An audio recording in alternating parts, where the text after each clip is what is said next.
Working day, என்னுடைய காலையில் நீங்கள் இவ்வளோ பேர் நீங்கள் வந்து இவ்வளோ ஆரவாரம் கொடுக்கறதுக்கு ரொம்ப ரொம்ப பெரிய நன்றி. ஏடிஎம் எனக்கு தெரிஞ்ச ஒரு மாதமாகவே இதை நான் டிவியில் சொல்லிக்கிட்டே இருக்கேன்னு நினைக்கிறேன். எங்கே போனாலும் என்னை கேட்டுகிட்டே இருக்காங்க, ஏடிஎம் எப்படி நகை வரும், ஏடிஎம்ல எப்படி நகை வரும், அது எப்படி அந்த மிஷினுக்குள்ளேருந்து எப்படி நகை வரும், என்ன மாதிரி ஆர்டர் பண்ணோன்னே எங்கள் வீட்டில் இருக்கிற குக் அக்கா அவங்களாம் கேட்டாங்க, பர்வீன் அக்காலாம், சார் அது எப்படி சார் வரும், அது வரும் வெயிட் பண்ணுங்க அப்படின்னு சொல்லி. நான் ரொம்ப வருஷம் கழித்து ஒரு பிராண்டோட அசோசியேட் ஆகிறேன். கிட்டத்தட்ட 13 வருஷம் கழித்து இப்போ தான் நான் ஒரு பிராண்டோட அசோசியேட் ஆகிறேன். கல்யாண் ஃபேமிலி இவங்களை அப்பப்போ நான் சந்திச்சிருக்கேன் சார். அவங்க பேசுகிற விதம், பழகிற விதம் ரொம்ப இனிமையாக இருக்கும். ஆனால் ஒரு பிராண்டாக இப்படி அசோசியேட் ஆகுன்றதை நான் அப்போ எதிர்பார்க்கல. இப்போது ஏடிஎம் அக்ஷயா தங்க மாளிகை அப்படின்னு சொல்லி இந்த கான்செப்ட் ஐடியா சொல்லும்போது சரி இதை பண்ணலான்னு தோணுச்சு. ஏன்னா அதுக்கு முதல் காரணம் கல்யாண் ஃபேமிலி, அவங்களுடைய லெகசி தெரியும், அவங்க அணுகுமுறை, அவங்க பழகும் விதம் எனக்கு அவ்வளோ மனசுக்கு நிறைவாக இருந்தது. அவங்களுக்கு முதல்ல நன்றி, என்னை இதுக்கு அசோசியேட் பண்ணதுக்கு தேங்க்யூ சார். இன்னொரு ரீசன் கோல்டு, தங்கம், அதுக்கு எப்போவுமே வேல்யூ இறங்குனதே இல்லை, வேல்யூ ஏறிக்கிட்டே தான் இருக்குது. ஆனால் தங்கம் வாங்குறதுன்றது நம்ம சும்மா கேஷுவலாக போய் வாங்குறது இல்லை. நான் பர்சனலாக அப்படி தான், ஒரு நல்ல நாள், ஒரு வீட்டில் ஒரு ஒய்ஃபுக்கு பர்த்டே, இல்லை குழந்தைக்கு ஏதாவது ஒரு ஃபங்க்ஷன் அப்படின்னா, இல்லை ஏதாவது ஒரு வெட்டிங், அதுக்காக நான் நல்ல நாளில் நல்ல நினைவுகளுக்காக மட்டுமே நம்ம தங்கம் வாங்குகிறோம். ஸோ இந்த பிராண்டோட அசோசியேட் ஆகும்பொழுது அந்த மாதிரி உங்களுடைய லைஃப்பில் இருக்க நல்ல நாட்களில் நானும் எங்கேயோ அசோசியேட் ஆக போகிறேன் அப்படின்ற ஒரு சந்தோஷமும் அதில் இருந்தது. அதனால தான் இதுக்கு ஒத்துக்கிட்டேன்.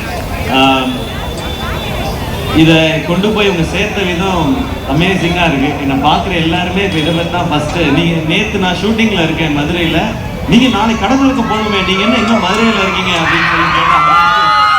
இல்லை அது நாளைக்கு தான் நான் கிளம்பி போயிடுவேன்னு சொன்னேன். ஸோ இங்கே வந்துட்டேன், சந்தோஷம். மீண்டும் வந்து இவங்க எல்லாருக்கும் ரொம்ப ரொம்ப பெரிய நன்றி இன்னைக்கு வந்ததுக்கு. தேங்க்யூ. எனக்கு எது கிஃப்ட் பண்ணுறாங்களோ அதுதான் டிஃப்ரென்ஸ். எனக்கு நான் கோல்டெல்லாம் எனக்கு நான் சூஸ் பண்ணதே இல்லை, ஆர்த்தி தான் சூஸ் பண்ணுவாங்க. அவங்க என்ன வாங்கி கொடுக்குறாங்களோ. நான் ஏன் அதை கேட்டேன் அப்படின்னா, சிவாவை ஏதாவது ஒரு விஷயத்தோட நம்ம வந்து ஒப்பிடணும் அப்படின்னா தங்கத்தோட தான் ஒப்பிடணும். ஏன்னா ஒரு தடவை தங்கத்தை வாங்கி வச்சிட்டீங்கன்னா அது லைஃப் டைம் இன்வெஸ்ட்மெண்ட்டுங்க, எப்பொழுதுமே உங்களை டிசப்பாயிண்ட் பண்ணவே பண்ணாது. அதே மாதிரி தான் சிவகார்த்திகேயன் உங்களுடைய வாழ்க்கையில உங்களை வந்து ஒரு கோல்டோட தான் நம்ம வந்து ஒப்பிடணும். But some fun question for Shiva. ஆமா, ஆர்த்திக்கு நீங்க ஃபர்ஸ்ட் என்ன நகை வாங்கிட்டீங்க, எப்போ வாங்கிட்டீங்க? ஆர்த்திக்கு ஃபர்ஸ்ட் ரிங் தான் வாங்கினேன். கல்யாணத்து டைமில் வாங்கினதான். அப்போ ரிங் வாங்க மட்டும் தான் காசு இருந்துச்சு. ஸோ ரிங் தான் வாங்கினேன். அந்த ரிங்கை சாதாரணமாக கொடுத்தீங்களா இல்லை நீல் டவுன் பண்ணி அந்த ப்ரொபோசல் அந்த மாதிரி கொடுத்தீங்களா? அவ்வளோலாம் தெரியாது. அவ்வளோ என்ன பண்ணலாம் கண்டுபிடிச்சிருவாங்க, ஓவர் ஆக்ட் பண்ணுறாங்க. இல்லை அப்படியே வெக்கப்பட்டு கொடுக்குறது தான், அவ்வளோதான். பிடிச்சிருக்கா பாருங்க, அவ்வளோதான். இப்போ சொல்லும்போதே எனக்கு இந்த கொஸ்டின் நான் எதிர்பார்க்கலையே. வந்து பல வருஷமா தெரியும் இல்லையா, ஸோ எந்த கொஸ்டின் நான் கேட்டால் கொஞ்சம் டிஃப்ரெண்டாக இருக்கும் அப்படின்னு நானும் அப்போ அந்த மோடுக்கு போயிடுறேன். ஓகே, இதையும் ரொம்ப யூஸ் பண்ணிப்பாங்க அப்புறம் சிவா. நீங்கள் வந்து கடைசியாக யாருக்கு எந்த ஜுவல்லரி ஃபேமிலியில் வாங்கிக்கிறீங்க, எந்த நகரம்? நான் இப்போ ஒரு ஷூட் போகிறதுக்கு முன்னாடி ஆர்த்தி கூட கடைக்கு போனேன். அவங்களுக்கு நகை வாங்கும்போது மட்டும்தான் கடைக்கு போவேன். அவங்க இதை பார்ப்பாங்க, அதை பார்ப்பாங்க, உங்களுக்கு தெரியும் உங்களுக்கு தெரியாத ஒன்றும் இல்லை. ஒரு 2 மணி நேரம் பார்த்துட்டு ஃபஸ்ட்டு பார்த்த அந்த டிசைனே எடுப்பாங்க இல்லையா. அதில் பாதிக்கப்பட்ட ஆண்களில் நான் ஒன்று தான். ஸோ அதுதான் அவங்களுக்கு வாங்கினதாங்க. அண்ட் நகை பொருட்களில் உங்களுக்கு பிடிச்ச விஷயம் என்ன? ரிங்கா, இயரிங்கா, பிரேஸ்லெட்? பசங்களுக்கு என்ன ஒன்றும் இல்லையே, நமக்கு என்ன இருக்குது, ஒரு செயின் இருக்குது, ஒரு ரிங் இருக்குது, ஒரு பிரேஸ்லெட் இருக்குது, அவ்வளோதான் இருக்குது. நம்ம இதில் ஒன்றும் வெரைட்டி இல்லை. பெண்களுக்கு தான் அவ்வளோ வெரைட்டி இருக்குது கடை ஃபுல்லாக. அதுல பிடித்த நகை பொருள் என்ன? ஓ, இது போட்டா பெண்களுக்கு ரொம்ப அழகா இருக்கும் அப்படின்னு நீங்க வந்து தனிப்பட்ட பெண்களுக்கா? ஆரம். ஆரம். ஓகே, கரெக்டா சொல்றேன். கரெக்டா சொல்றேன்.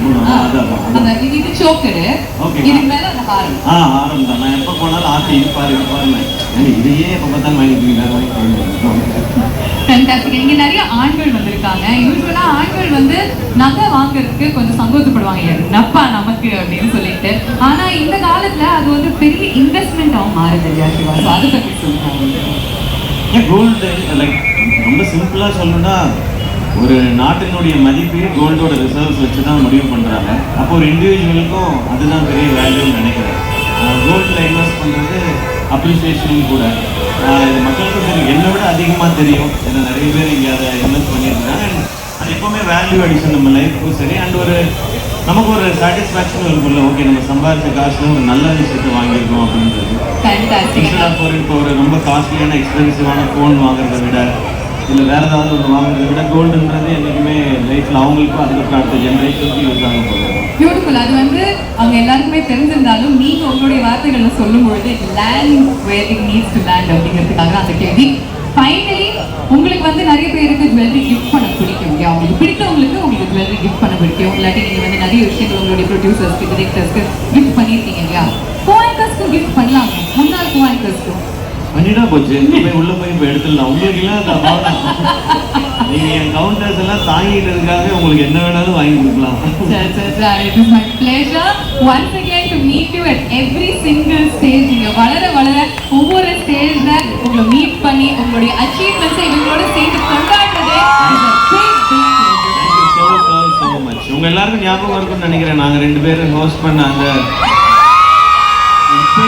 பார்க்கும்போது உங்கள் ப்ளூபர்ஸ் நாங்கள் ஃபோனில் வச்சுருக்கோம், ட்ராவல்லாம் பண்ணும்போது பார்ப்போம் அப்படின்னு சொல்லுவாங்க. அது ரொம்ப சந்தோஷமாக இருக்கும். Absolutely. அதில் வந்து the true star அப்போ சொக்க தங்கம் was always சிவகார்த்திகேயன் தான். Thank you.